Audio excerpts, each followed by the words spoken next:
The book Secrets of the Millionaire Mind by Harv Eker aims to make you unlearn your old ways about money and adopt new ones, bringing a very important concept for those who think about increasing their income. Your income grow as you grow.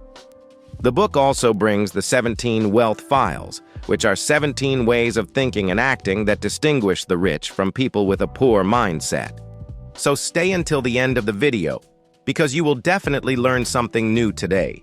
You must have heard stories of lottery winners who lost everything, right? That's the most common one out there. But have you ever wondered why this is so common? Well, what differentiates a lottery millionaire from a millionaire who achieved everything through his own effort is the famous Millionaire Mind.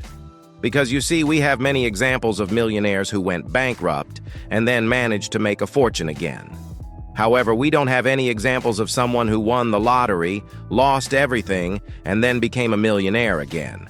Because there's no point in having a millionaire's bank account if your mind isn't, and you'll see why. There are many people who already have a mindset for wealth, but don't yet have many digits in their bank accounts. On the other hand, there are people who currently have many digits in their bank accounts, but don't have a mindset for wealth. And most of the time, they can't stay that way for long, ending up in debt or even going bankrupt. So if you like the idea of the video, leave a like and let's get straight to the content. We all have information stored in our minds from past situations in life, through life experiences, and what we learned at home or with friends. And the way we deal with money is no different. The author calls this mental programming, and by changing this mental programming, we will also change our thoughts. And this is very important. It is one of the best parts of the book, which says thoughts lead to feelings, feelings lead to actions, and actions lead to results. Do you understand why changing your mental programming is so important? This conditioning of your subconscious will determine your thinking and the entire sequence presented. When the subconscious has to choose between logic and deeply rooted emotions, emotions almost always win. Imagine your mind with a cabinet full of files for your general survival.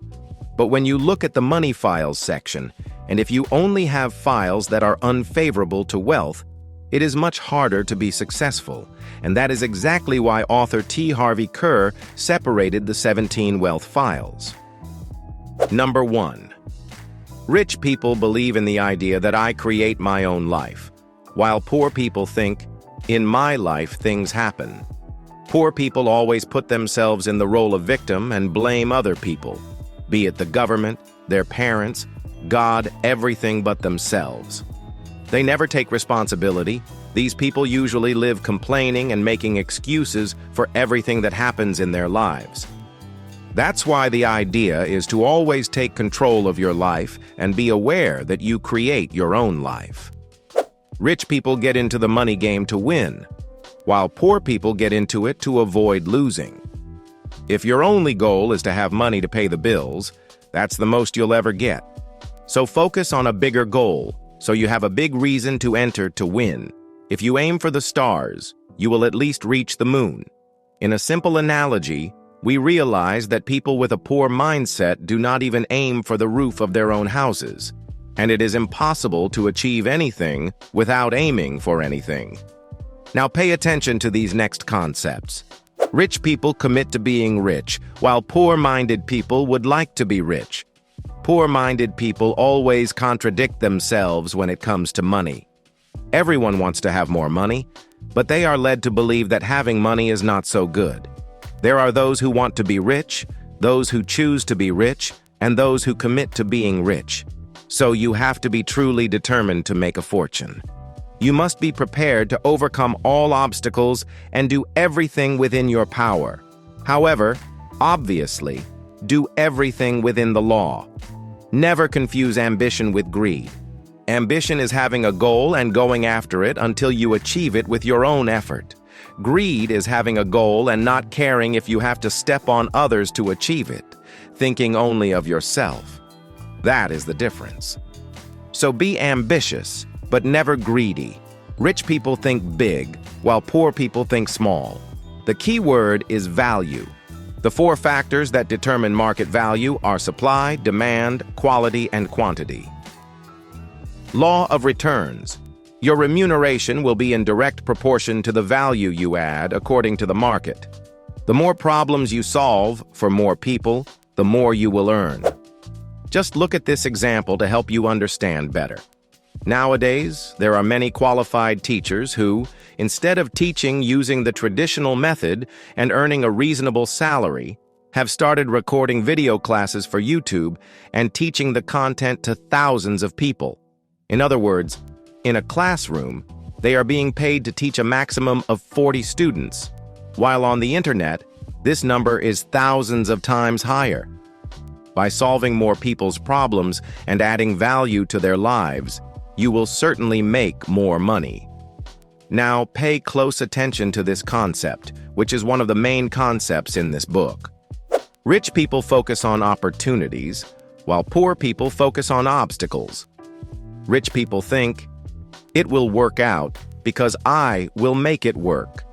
They do what they can. They go after what they want, because luck will never cross the path of those who do not take action. Remember Newton's first law, the principle of inertia. A body at rest tends to remain at rest. But now comes the very important point of the video. What to do to take action. Improving your financial life is a simple concept, but practicing it frequently is difficult, as it requires discipline. Harv Eker says, "To get rich, focus on earning, keeping, and multiplying your money. If you want to be poor, just spend it." In other words, focus on being good at what you do so that you can earn more, or focus on working in another more lucrative area. Also, focus on spending only on what is necessary and saving part of your money and investing that part of it so that you can multiply your wealth and have more money over time. Rich people admire other rich people, while poor people resent successful people. People with a poor mindset, when they see someone driving a luxury car, for example, already think that this person is involved in something bad, that he or she is cheating other people, and so on. Saying phrases like, "Money is the root of all evil." In this way, this person's subconscious is already programmed to think that the five are bad people, and that being rich would mean losing humility or becoming someone with a bad character. There are rich people with bad character, just as there are poor people with bad character. Money only intensifies what a person already is. If you want to test a man's character, give him money and power. Abraham Lincoln. So the next time you see someone rich with a nice car and a mansion, for example, look at it another way. Think that that person could be someone who helps a lot of people, who solves a lot of people's problems, and who adds value to their lives. Rich people seek out the company of positive and successful individuals, while poor people seek out negative and unsuccessful individuals. You probably know someone who is negative, who lives with envy, criticizing others to pull them down and bring them to their level. If you have someone like this in your life, don't try to change them. Be the example. Focus on being happy, without envying others or complaining. And when you become financially successful, maybe that person will see the light in you and want a little bit of it too. Many prefer to be around losers for comfort reasons, staying in their comfort zone, but always be alongside winners who are always looking to evolve and never stay in their comfort zone. Rich people like to promote themselves, while poor-minded people don't appreciate sales or self-promotion. If you are an employee today, be aware that if you do not promote your own qualities well, another employee will take your place. If you are sure of the value of your product, which in the case of the employee is your own service, you must believe that what you have to offer is truly useful to people. If you do not trust your own product, who will trust it for you?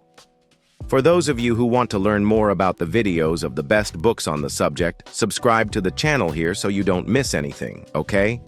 Rich people are bigger than their problems, while those with a poor mindset are smaller.